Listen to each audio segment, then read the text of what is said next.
Hi hello guys, welcome back to Sonu Pallavi kitchen. ನಾನು Rupa. Friends, ಇವತ್ತಿನ ವಿಡಿಯೋದಲ್ಲಿ ತುಂಬಾ ರುಚಿಯಾಗಿರುವಂತಹ ಮೆಣಸಿನಕಾಯಿ ಬಜ್ಜಿಯನ್ನು ಹೇಗೆ ಮಾಡೋದು ಅಂತ ನೋಡೋಣ. ಫ್ರೆಂಡ್ಸ್, ನೀವೇನಾದರೂ ಫಸ್ಟ್ ಟೈಮ್ ನನ್ನ ಚಾನಲ್ಗೆ ವಿಸಿಟ್ ಮಾಡಿದರೆ ಪ್ಲೀಸ್ ನನ್ನ ಚಾನಲ್ನ ಸಬ್ಸ್ಕ್ರೈಬ್ ಮಾಡ್ಕೊಳ್ಳಿ, ಹಾಗೆ ಲೈಕ್ ಮಾಡಿ, ಶೇರ್ ಮಾಡಿ. ಫ್ರೆಂಡ್ಸ್, ಬನ್ನಿ ಇವತ್ತಿನ ವಿಡಿಯೋನ ಶುರು ಮಾಡೋಣ.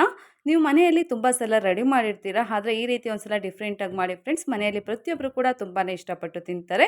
ಮೊದಲಿಗೆ ನಾನಿಲ್ಲಿ ಒಂದು ಬಟ್ಲನ್ನು ತೊಗೊಂಡಿದ್ದೀನಿ. ಆ ಬಟ್ಲಿಗೆ 1 ಬೌಲ್ನಷ್ಟು ಕಡಲೆ ಹಿಟ್ಟನ್ನು ಸೇರಿಸ್ಕೊಂಡಿದ್ದೀನಿ. ನಂತರ ರುಚಿಗೆ ತಕ್ಕಷ್ಟು ಉಪ್ಪು, ನಂತರ ಒಂದು 1/4 ಟೇಬಲ್ ಸ್ಪೂನಷ್ಟು ಸೋಡಾ ಪುಡಿಯನ್ನು ಸೇರಿಸ್ಕೊತಾ ಇದ್ದೀನಿ.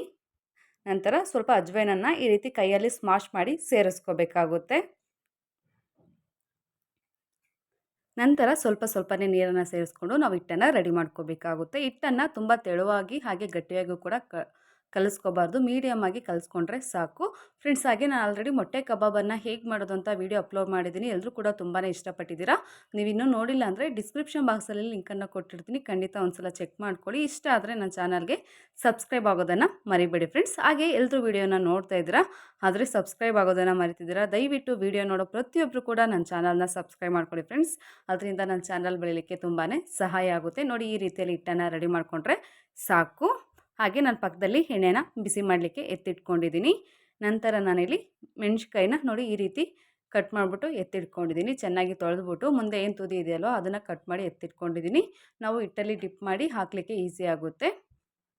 ನಂತರ ಈಗ ಹಿಟ್ಟಲ್ಲಿ ಮೆಣಸಿನ್ಕಾಯಿನ ಡಿಪ್ ಮಾಡಿಬಿಟ್ಟು ನಾವು ಎಣ್ಣೆಗೆ ಸೇರಿಸ್ಕೋಬೇಕಾಗುತ್ತೆ.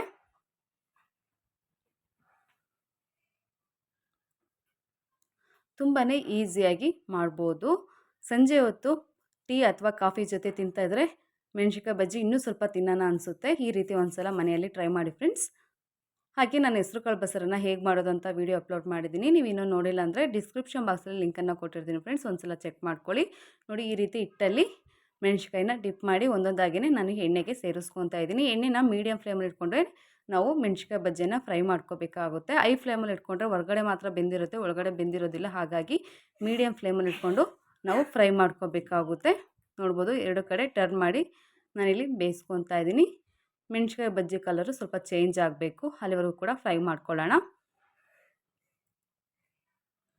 ನೋಡಿ, 2 ಕಡೆ ಟರ್ನ್ ಮಾಡಿ ಬೇಯಿಸ್ಕೊತಾ ಇದ್ದೀನಿ. ಆಲ್ರೆಡಿ ನಾನು ಆಲೂಗೆಡ್ಡೆ ಬೋಂಡವನ್ನು ಕೂಡ ಹೇಗೆ ಮಾಡೋದು ಅಂತ ವಿಡಿಯೋ ಅಪ್ಲೋಡ್ ಮಾಡಿದ್ದೀನಿ ಫ್ರೆಂಡ್ಸ್. ನೀವಿನ್ನೂ ನೋಡಿಲ್ಲ ಅಂದರೆ ಡಿಸ್ಕ್ರಿಪ್ಷನ್ ಬಾಕ್ಸಲ್ಲಿ ಲಿಂಕನ್ನು ಕೊಟ್ಟಿರ್ತೀನಿ, ಒಂದು ಸಲ ಚೆಕ್ ಮಾಡ್ಕೊಳ್ಳಿ. ನೋಡ್ಬೋದು, ಈಗ ಕಲರು ಪರ್ಫೆಕ್ಟಾಗಿ ಚೇಂಜ್ ಆಗಿದೆ. ಹಾಗೆ ಮೆಣಸಿನ್ಕಾಯಿ ಬಜ್ಜಿ ಕೂಡ ಪರ್ಫೆಕ್ಟಾಗಿ ರೆಡಿಯಾಗಿದೆ. ಇದೇ ರೀತಿ ಬ್ಯಾಲೆನ್ಸ್ ಇರುವಂತಹ ಮೆಣಸಿನ್ಕಾಯನ್ನು ಕೂಡ ನಾವು ಹಿಟ್ಟಲ್ಲಿ ಡಿಪ್ ಮಾಡಿ ಎಣ್ಣೆಯಲ್ಲಿ ಫ್ರೈ ಮಾಡ್ಕೋಬೇಕಾಗುತ್ತೆ.